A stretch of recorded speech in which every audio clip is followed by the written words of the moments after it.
নমস্কাৰ আপোনালোকে কেমেৰাৰ সন্মুখত এয়া গোৱালপাৰা জিলাৰ অসমৰ হাতীগাঁৱৰ খেৰপুঁজি বন্ধাৰ কিছু দৃশ্যাংশ দেখা গৈছে।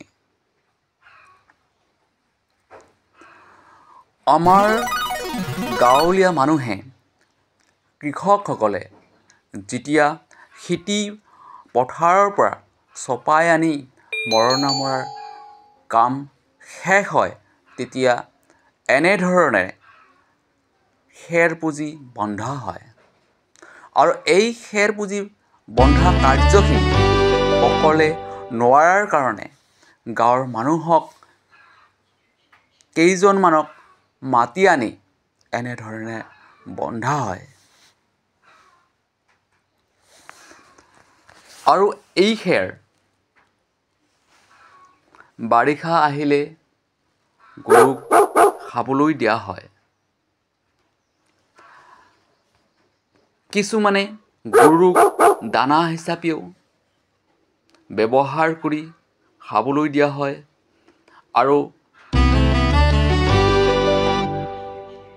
যেতিয়া এনেধৰণৰ খেৰপুঁজি যেতিয়া দেখা পায় তেতিয়া মনত এটা ভাৱ আহে যে এখেতসকলৰ বহুতো ধান আছে।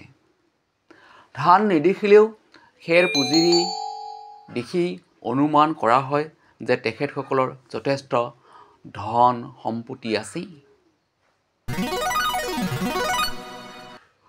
আগৰ দিনৰ মানুহে যেতিয়া কইনা বা দৰা ঘৰ চাবলৈ যায় নাইবা কইনা ঘৰ চাবলৈ যায় তেতিয়া প্ৰথমতে লক্ষ্য কৰে যে তেখেতসকলৰ খেৰপুঁজি আছেনে নাই।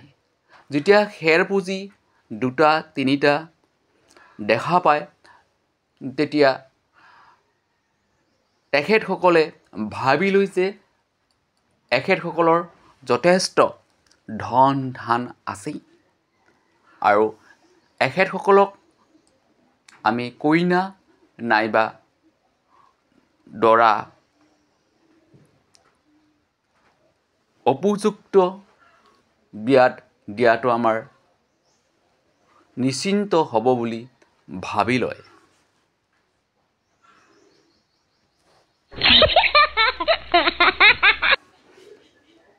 এয়া আপোনালোকে চাই আছে 3 টাইমছ ইউটিউব চেনেলৰ যোগেদি।